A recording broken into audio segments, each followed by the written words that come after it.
The Case of the Derelict Daughter, Episode 3, Spooks.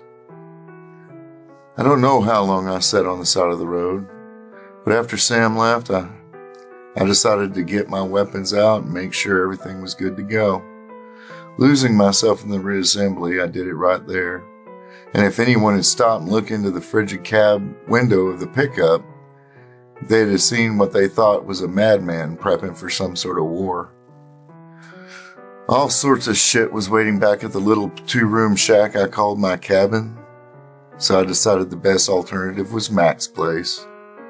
I know it's kind of a cliche to have the private dick show up at the bar, but cliches are cliches for a reason. Life is like that sometimes. It makes people in general pretty predictable. What wasn't predictable was the dame waiting for me at the bar. I'd seen her often enough. Shit, she'd pretty much owned my little building where I lived in the basement apartment back in Chicago. Would always joke that I lived in the basement and she in the penthouse. Kitty Renard, Hollywood aristocracy, or so she'd have the world believe. Daughter of a B-movie actor and a fling he had with a Japanese extra on some sci-fi channel special. Or so the rumors went. I always thought it was funny that her last name was Fox. In French, Kitty Fox, go figure. Her white platinum hair fell straight down like a silken waterfall of cream. Her cleavage and the little black number she wore made it difficult to catch her mesmerizing almond-shaped eyes. Well, doll, fancy you showing up here, right where you have no business being, I told her as I sat next to her in the little stool that barely supported my ass.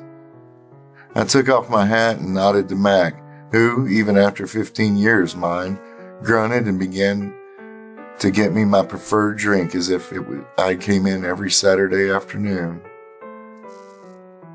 This one shows up where this one is needed, she said, her Japanese accent thick, though I figured it was all bullshit.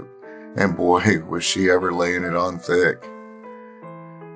Just keep looking into her eyes, I told myself. Jackie boy, you know what happens if you catch sight of her. And then I did it. Did the one thing that no man could ever do around Kitty Renard. I looked at the dame's legs. Those long, smooth appendages made private dicks like me of the world over stand to attention, let me tell you.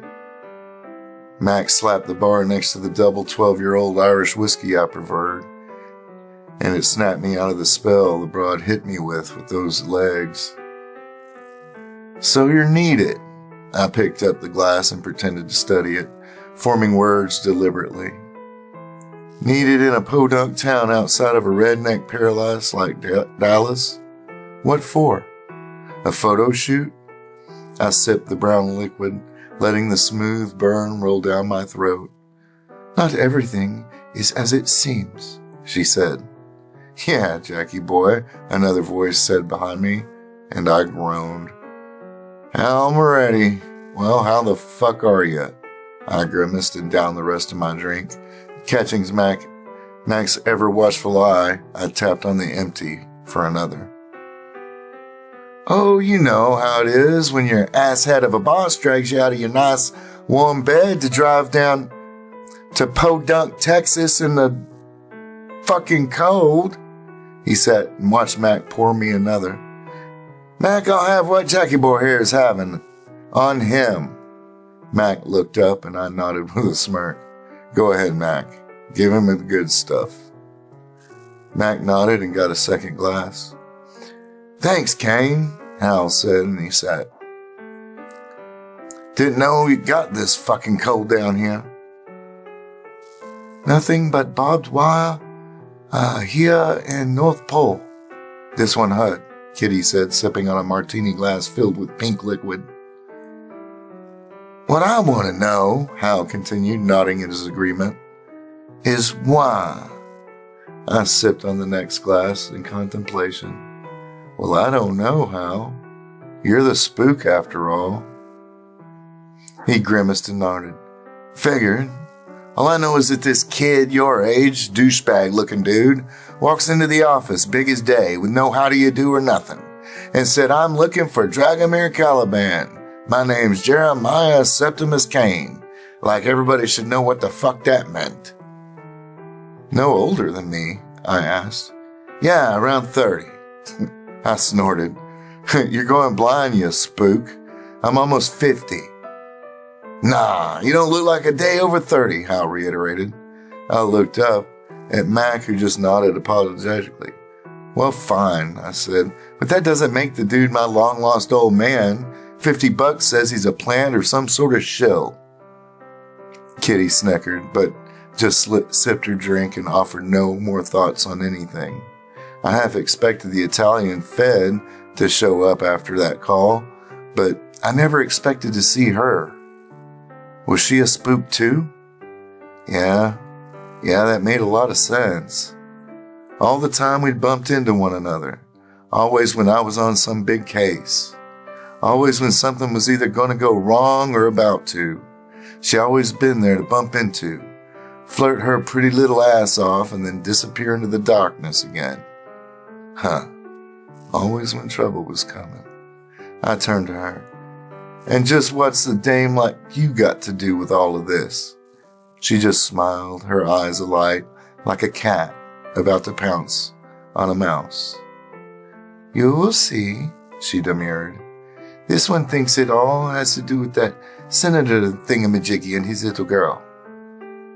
That girl is 26 years old, or about 3 or 4 years older than her stepmom by the looks, I said. Well, I don't know, Moretti said, but I'll tell you this, something don't smell none too good, if you know what I'm saying. And you know I don't like you very much, Jackie boy, but we're all with your good old boy tactics and by the seat of your pants doing the job. But something isn't right. And when something isn't right, I got your back, pal. He slapped me on my back hard. And I did not flinch. I didn't. Well, shit. Just when I thought the dame might be the shill on this con job, it turns out I got to worry about Hal Moretti, too. And I had that hassle firmly planted and put a private dick in the dirt crowd. Reevaluating stuff takes time. At least it does for me. I did know I couldn't trust any of them. Not even good old Samuel Dean. Fucking coppers and spooks. Surrounded by coppers and spooks. And dames leading the charge. Yeah, I know. Samuel Dean, he was named before the show, I promise. I do, yeah. Way before the show. I know it was 12 years, though. A long time. I downed my drink and stood, looked at Kitty, then back at Moretti. Look, I don't know what the con here is, or who it's on, but I'll find out, and when I do, and until I do, I'm not trusting anyone or anything I see, especially when there's nothing but a bunch of spooks roaming around. Mac agreed. How do I know? Because he grunted, and that's good enough for me. I left the smoky bar in search of a good cigar. I ran out, and this shit was stressing. All these fucking spooks, and I still haven't even got to the damn gangbangers yet.